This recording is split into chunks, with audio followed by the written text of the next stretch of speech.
Hi, folks. Thank you for joining us again today for another stellar session of CPS Live. If you have any questions for our panelists, as usual, you can enter them into the chat or Q&A panels, or if you like, use the raise your hand tool. That'll modify your controls so you can unmute your line and ask it live. Without further ado, here is our Master of Ceremonies, Mr. Tom Burkler. Lisa Navarro, thank you. August the 23rd is a big day because we understand you bought a new lawnmower. Is that correct? Oh, yeah. Push mower, push A push mowers. mower. So Yeah. An old yeah, school.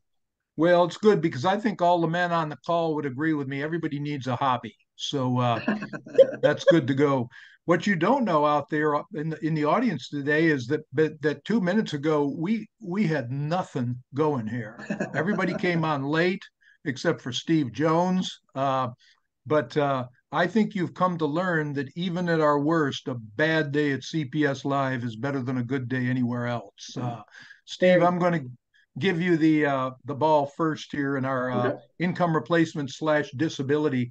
Yep. We did get a chance to talk a minute, Steve, and you talked about a group plan where Yep. the employees get to pay the premium, and I Yep. said that doesn't sound like a deal to me. Well, Tell us what you're fashioning there with that case that you've come up against, or not come up against, but you have going. yeah, well, I'm going to kind of lead into that very slowly, but this is a case that I'm currently working on. But the concept itself has been around for quite a while, and I still think it's very relevant to today. And hopefully, all of you know that we're able to assist you with your group clients and prospects. We have carriers that we can go to down to only 2 employees, and that's group life, short-term disability, long-term disability, dental, and vision coverage. Now, this broker on this case I'm working on, he's got a 20-employee case here in California, and the company currently only offers medical insurance. The broker was meeting with a client recently. I'm not sure whether it's for the medical deal or not, but the owner and the HR director expressed interest in offering some group long-term disability insurance in hopes of making their benefits package more comprehensive, help them retain their current employees, and maybe attract good employees in the future. So the broker calls me up, hey Steve, what do I need to get a quote for long-term disability insurance? I sent them over a census, so we need to know the name of the company, where they're located, the employees' names, their date of birth, gender, occupations, and income. Basically the same stuff that we would get for an individual quote. I got back to census and I went to 3 of our leading carriers for this type of occupation and size case and designed group plans, assuming the employer paid the premium. Now, it's been my experience in the past when companies are offering new benefits, they like to offer the new benefits, then they look at the premium and then they kind of shy away. So not only did I get an employer paid plan, also got a voluntary plan. Now, the difference between the two is the employer paid plan, the employee pays the premium. On the voluntary plan, the employees pay 100% of the premium. They can still offer a new benefit, but the employees do pay the premium. We've had a couple of conversations since then. The broker feels confident that the group is going to buy the plan for the employees, so we would just enroll everybody. Everybody that's active full time would be covered. However, he's going to use that voluntary plan as a backup, just in case he gets some pushback that the employer likes the concept. Hey, I want to offer these benefits, but I don't want to pay X amount per month. Now, voluntary, you do have participation requirements. Every carrier is a little bit different, but on this size case with only 20 employees, we'd have to get 10 employees to participate, so 50% participation. But it's been my experience, and I've done quite a few of these cases, that if it's communicated correctly, you get the employer to buy in, that you'll hit that participation, because group LTD, the premium is a lot less than one would think. It's less than obviously the individual type plans. The carriers, they're very fine-tuned into this. They do customized enrollment materials. They can help out on the job site with the presentations, or they can do virtual enrollment. So if you have a case, they want to offer some new benefits, we show them a proposal, they kind of shy away. Don't forget that we can also offer voluntary benefits. And the two can go together sometime, right, Steve? Both will Yeah, be in the picture. yeah, exactly. So, sometimes they say, well, we'll show some life insurance too. Well, the life insurance, group life is pretty cheap. It's pretty much a race to zero, right, as far as the rates. But they want to offer something else, but they want the employees to pay the premium, or they might want to split the cost. So, a lot of Yeah. different ways to structure that. So, don't shy away initially, and don't be surprised if I send you not only an employer pay proposal, but also a voluntary proposal, so you don't lose the sale. Is it a case that because the employer takes the initiative and gets the group DI, and they may not get as much as they could get to contain the cost, that almost serves as a bell cow to the workforce where it gets them thinking about DI and they say, this is great, I've got this, but I want to buy some myself on a voluntary basis. In other words, is it kind of a starter there? It definitely is. Usually for the rank and file employees, maybe not making a lot of money, that group coverage might be sufficient. But the owner, the higher ups, Yeah. maybe the group plan is good, but they're still underinsured. That's where Tom and I can kind of come in, design some options to really fully insure them. Yeah, yeah. And I know that Rob and I have had experience with group life plans where usually the employer will limit it to the 50,000. Yep. But it gets employees thinking about getting their own term insurance over and above that when they think, well, 50 really isn't going to cut the mustard if something were to happen to me. So Exactly. uh, expect the unexpected, Steve. And This as is true. always, you and Tom Nichols are willing to get on the phone with Yep. the agent, with their client, with their advisors to talk through any of this so we don't have to be experts as the case proceeds. Exactly. All right. Any Here to parting? help. Thanks for your Yeah. time. Yeah. Matt Anderson, you're going to address a subject today that you've talked about before, but it's worthy of repetition just for public awareness, agent awareness, and as things develop. And that's the increasing the prominence of state mandated long-term care plans. And I think you mentioned that probably California was the one we most talk about, but in fact, it's in about 30 states now. Give us a general description again, and then where this all is going and how you might help them with a better deal. Yeah, I think the basics are super important, right? We've got a problem. All states have a problem. And if you look at if individuals do not own a long-term care plan and they don't have assets, who pays for their care? Currently, states pay for the care, right? Through whether it's Medi-Cal or Medicaid in other states, the state will pick up the cost of care provided to that individual if they don't have a long-term care plan in place or if they don't have assets. And states are increasingly seeing the cost of that care being provided to individuals is skyrocketing. And it's currently the number one expense for Medicaid spending is long-term care. And so states are starting to kind of freak out as far as how much this is actually costing them and are increasingly looking at ways in which they can help raise money to help pay for the cost of care. And so Washington, of course, was the first state. They did a state mandated plan. When we see these plans launch, I think the important thing is to kind of cut through all the noise and really talk about what is really going on. And at the end of the day, it's a money grab, right? The state is going to give a token amount of long-term care coverage.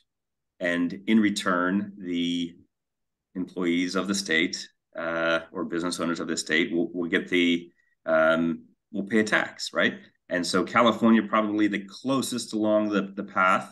They're looking at a 0.5 to 1% tax on all employees and business owners. No way to opt out of business owners are automatically included in this new proposed tax.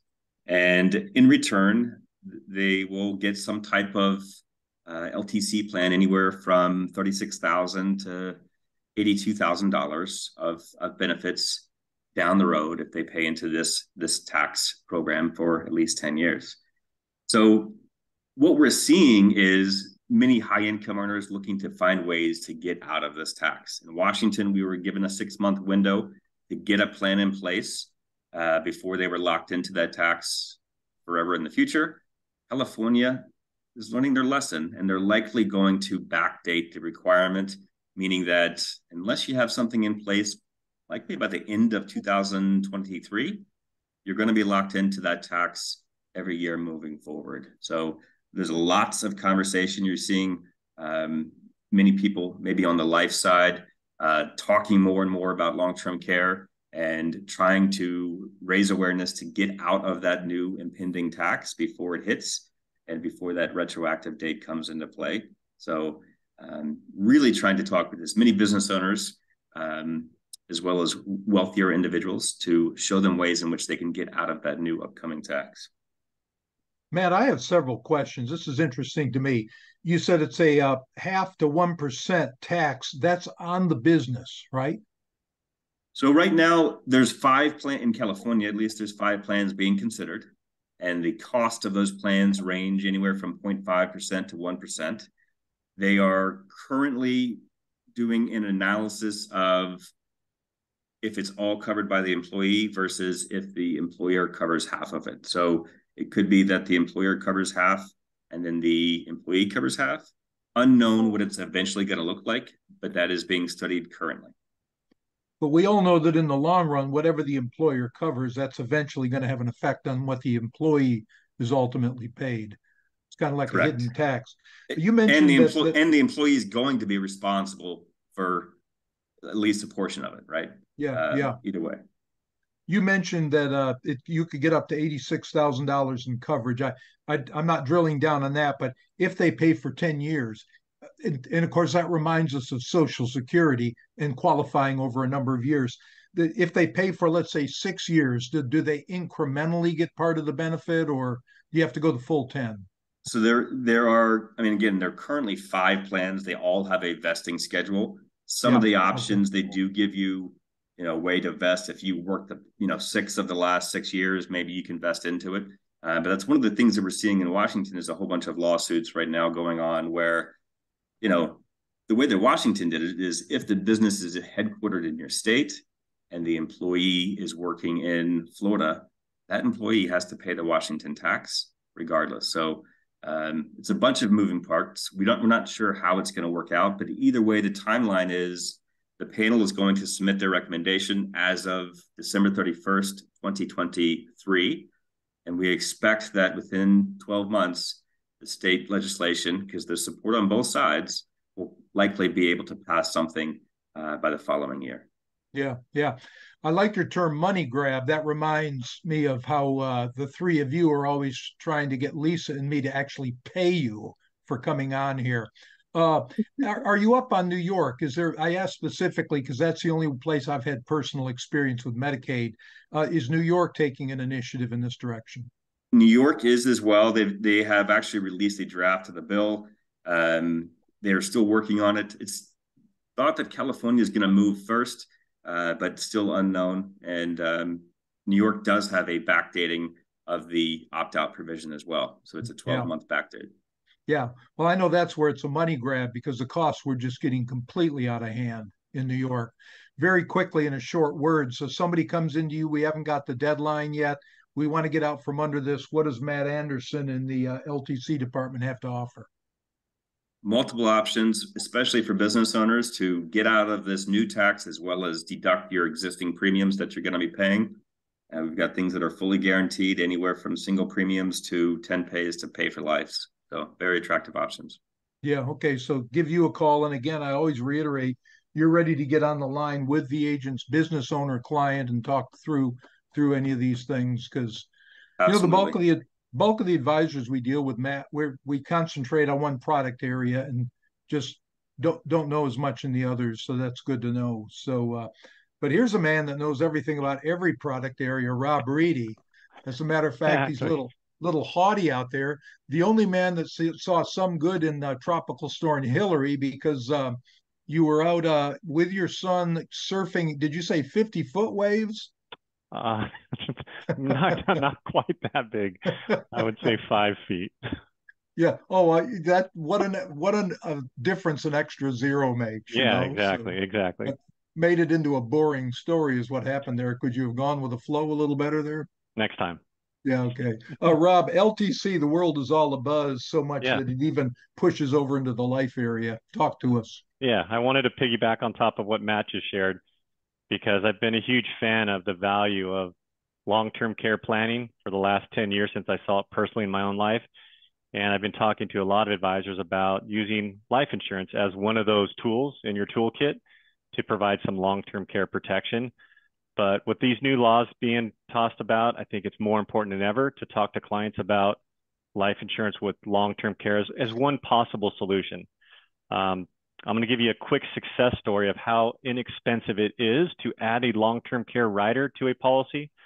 So we recently had a 42-year-old male that needed a $300,000 life policy to, protect the family in case he didn't make it home at night, so that they're provided for. To add that long-term care rider on the policy costs $20 a month. And I always hear that many clients or advisors will think long-term care is too expensive.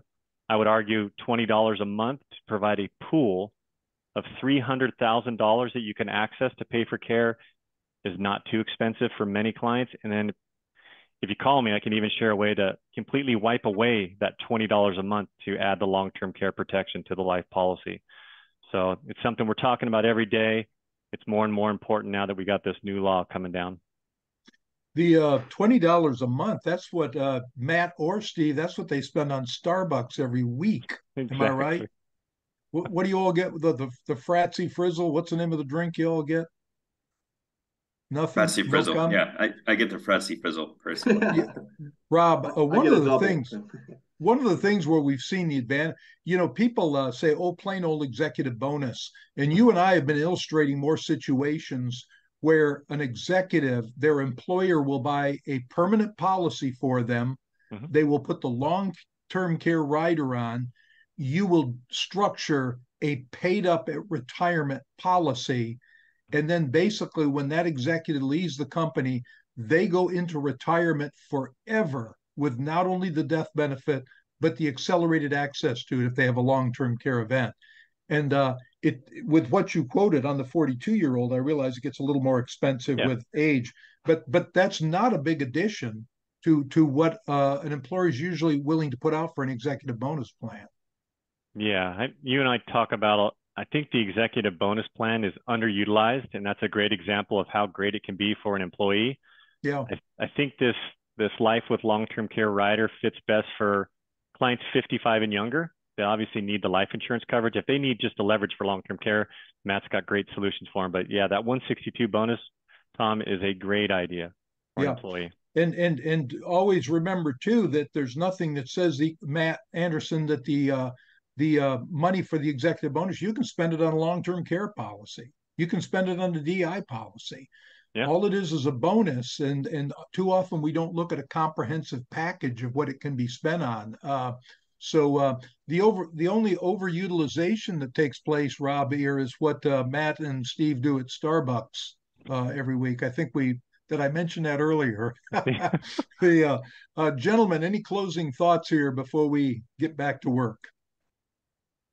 It's all from my end. Yeah. Give us a call. Well, we're here to help.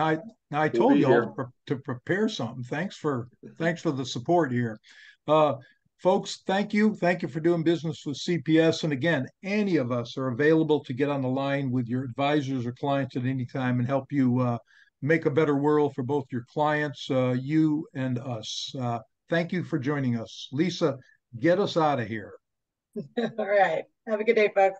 Thank you. All right.